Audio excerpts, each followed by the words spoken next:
Buongiorno, buongiorno e ben ritrovati in diretta. Dunque, oggi trovate sui giornali questo incubo per la nuova variante del virus. Intanto in apertura più o meno ovunque, forse l'avrete visto, chi guarda i giornali, o chi segue questa strana rassegna stampa, c'è questo delitto orrendo nell'Alta Padovana a Tre Baseleghe.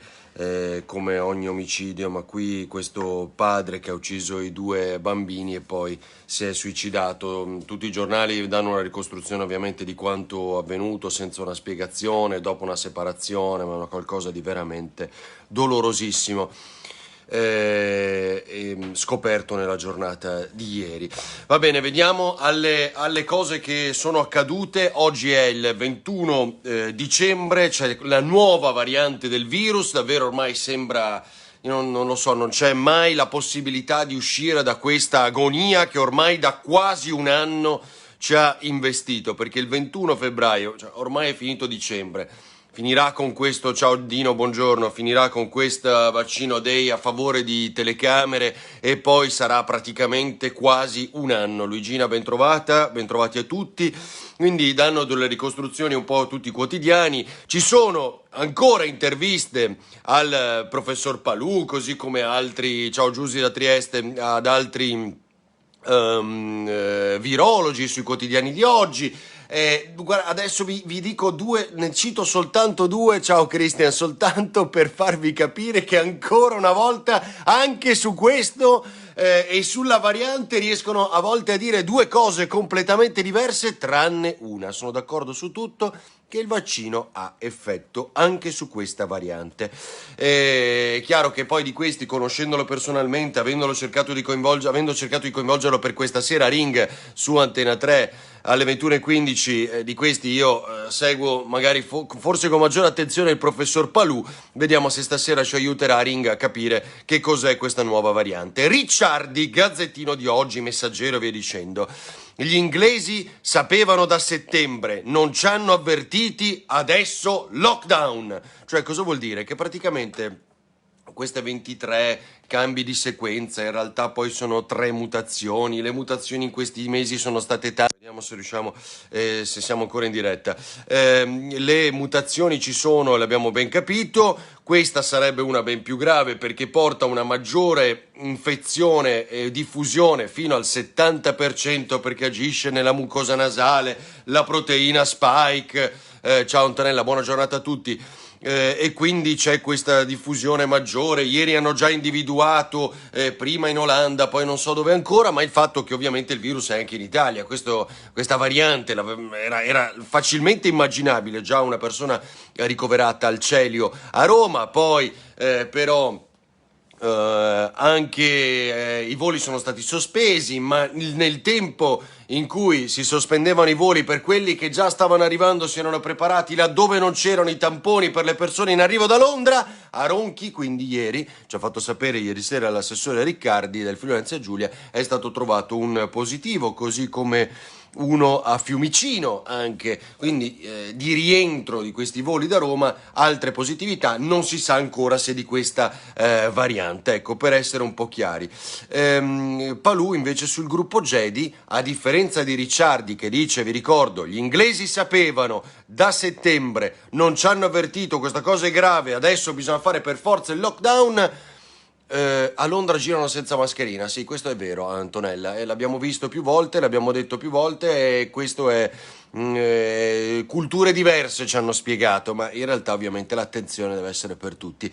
Palù sul gruppo Gedi invece dice allarmismo ingiustificato, a differenza di Ricciardi, lo sapevano da settembre, non ci hanno avvertiti, adesso per forza bisogna fare il lockdown, dice Ricciardi. Palù, allarmismo ingiustificato, i vaccini sono validi ed efficaci. Gli inglesi troppo prudenti, come fossero troppo premurosi, diciamo, nel preoccuparsi anche di questa variante, ed è contrario alla riapertura delle scuole. Palù contrario alla riapertura delle scuole, perché ieri seguivo anche durante la diretta di Lucia Annunziata, l'approfondimento, questi dati danesi, quello che sappiamo, la didattica a distanza, alla scuola non c'entra nulla, casomai il virus lo portiamo lì dentro. Sappiamo benissimo l'importanza, lo devo ribadire, lo diciamo tutte le volte, ma è impensabile riaprire la scuola il 7 gennaio. Ieri abbiamo raccontato anche della rabbia e la preoccupazione dei presidi. Bene, ora Palù dice è contrario ovviamente alla riapertura delle scuole, soprattutto il 7 gennaio. Giorgio Palù, benissimo. Il Veneto da 15 giorni ormai è la regione con più contagi, questo l'abbiamo capito bene. Poi se sentiamo Zaia chiaramente è perché si fanno più tamponi, poi la positività per tampone includendo anche i rapidi è molto più bassa rispetto al resto del paese, facciamo tanti tamponi, però il risultato è che abbiamo, così come anche oggi, hai ragione Max, non mi devo arrabbiare subito di mattina. Prudenti gli inglesi ma senza mascherina, verissimo, anche questo Barbara, cioè, sono senza mascherina, a differenza di noi che siamo molto più attenti e ligi alle regole, perché ovviamente dobbiamo uscire da questa agonia che evidentemente continua. È questo il problema con ora questa altra variante, ed è ora che speravamo arrivano i vaccini, andiamo quasi verso la bella stagione dopo scollinato gennaio. Speriamo di uscirne rapidamente. Purtroppo adesso c'è questa nuova angoscia della nuova variante. Bene, dicevamo del Veneto che da 15 giorni è la regione record per i contagi e sono il doppio della Lombardia anche nella giornata di ieri, un totale di 100.000. Sono numeri ovviamente che fanno molto preoccupare, tant'è che Zaia oggi dirà alle 12:30 ovviamente quelle che sono gli ultimi aggiornamenti, gli scenari e tutto quello che sappiamo, però ha detto al ministro Azzolina che è impensabile di fare il 75% di scuola in presenza, ha chiesto almeno che si scenda al 50%, giusto per tornare a quanti invece ritengono che la scuola sia assolutamente in super sicurezza per tutti. Che altro c'è? Stasera ovviamente a Ring avremo anche gli albergatori, i ristoratori, sono molto arrabbiati, oltre che la politica ci confronteremo questa sera a Ring, avremo anche l'onorevole Sara Moretto di Italia Viva, poi arriviamo al tema della crisi di governo, vero o presunta, quindi...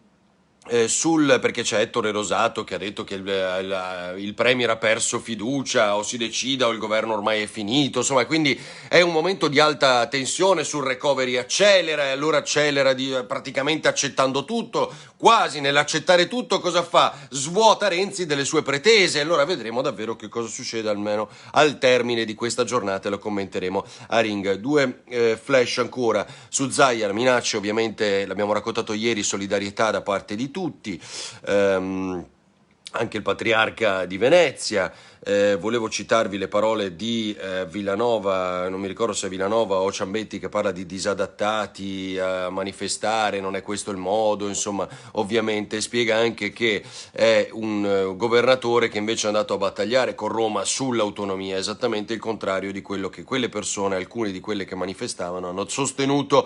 Grande Berlusconi, cosa ha detto? Se i contagi in Veneto continuano ad aumentare, scrive Margherita, senza freni, anche se le scuole superiori sono chiuse ermeticamente al 26 ottobre, cosa c'entrano le scuole? Ma infatti non abbiamo detto che è solo le scuole, assolutamente, su questo hai perfettamente ragione. Berlusconi, c'è il lavoro, c'è tutto il mondo del lavoro, su questo non c'è dubbio. I pescatori liberi grazie a una telefonata di Putin. Non vogliono che si sappia, così ha detto Berlusconi nella giornata di oggi, ed è intervistato mi pare sul Gazzettino, quindi Messaggero oggi, e lui lo dice, quindi è merito di Putin se i pescatori sono liberi, ma il governo non vuole che si sappia, e lui lo dice, e quindi praticamente ha svuotato anche in questa maniera dell'abilità diplomatica Di Maio, Conte, insomma tutti quelli che si sono spesi in queste settimane per far tornare i pescatori, che per fortuna avete visto ieri hanno potuto riabbracciare le proprie famiglie. Sulla manovra il super bonus viene prorogato al 2022, questa è una gran bella notizia importante, però a giugno 2022 bisogna aver già completato almeno il 60% dei lavori, ci sono 100 milioni di euro in finanziaria per le zone alluvionate, ci sono i bonus per i mobili, 16.000 10.000 euro, il bonus per le nuove TV, le TV di nuova generazione, insomma ci sono tante cose, ma dicevo che questa sera avremo ospite un albergatore che citavo anche ieri, che è Walter De Cassan, presidente di Federalberghi di Belluno, che ovviamente ha detto attenzione perché qua non ci sono i soldi per gli albergatori, ma vi sembra una cosa normale, cioè quindi diamo i ristori a tutti, non ci sono previsti, non sono stati pensati anche per questo mondo che in questi giorni ovviamente guadagnava l'80% del proprio fatturato e sta chiuso per non per DPCM, non per decreto, ma è perché non ci si può muovere, molti hanno annullato. Zai è convinto, scrive ancora Margherita, che siano le scuole superiori le colpevoli, visto che non vuole riaprirle al 75%. No, credo Margherita che il ragionamento, forse simile a quello che posso fare io, è che si utilizzino meno mezzi, che ci siano meno persone in circolazione, che ci siano meno occasioni di contatto là dove non c'è un mondo economico che garantisce la sussistenza e la sopravvivenza delle famiglie. Spero di averla detta bene, ma è per dire, se possiamo sacrificare qualcosa, pur essendo sbagliato, pur essendo fondamentale per la crescita dei nostri ragazzi, la formazione, facciamolo con la scuola piuttosto che col mondo del lavoro. Ma se stiamo a sentire Ricciardi, ora serve il lockdown. Quindi per questa variante di virus serve il lockdown. Quale differenza ci sia tra quello che vivremo ora a Natale e il futuro lockdown è praticamente imperscrutabile. Dicevamo dei ristori, l'ultima cosa che volevo invece raccontarvi è quello che dice la CGA, i ristori sono totalmente inutili, l'ha detto più volte la CGA di Mestre, ristori inutili, piuttosto niente tasse alle partite IVA. Come si compenetri questo con l'anno bianco già detto e approvato appunto in aula, c'è 1 miliardo per le partite IVA, resta da capire. Secondo me bisognava chiudere, dice Matteo, tutto prima in zona rossa, dare soldi ai commercianti, artigiani, ristoratori e albergatori, invece nulla. Secondo me questo governo non andrà lontano, questo è molto probabile. Matteo, la cosa è che quando dicevamo programmiamo il lockdown invece di fare un'agonia, ovviamente anche qualcuno anche qui ha cominciato a inveire. Io ho detto, se sappiamo, proviamo a pensare così invece di andare avanti adesso a salvare col sistema a colori il Natale, non si è salvato nulla e poi dopo il Natale salveremo il Carnevale, adesso vedremo che cosa succede. Intanto Ricciardi già parla di lockdown, potevamo prevederlo dall'1 al 15 novembre e poi dal 15 al 30 gennaio, tutto chiuso, tutti fermi, 15 giorni, abbassiamo la curva. Lo sappiamo e programmiamo anche il lavoro di conseguenza. Impensabile, folle, certo. Oggi è anche più facile dire che forse avrebbe funzionato questa idea che anche la virologa Viola a Padova aveva lanciato. Bene, ci vediamo stasera a Ringa alle 21:15 su Antena 3 e sul sito ferdinandovarino.it. Ciao, buona giornata.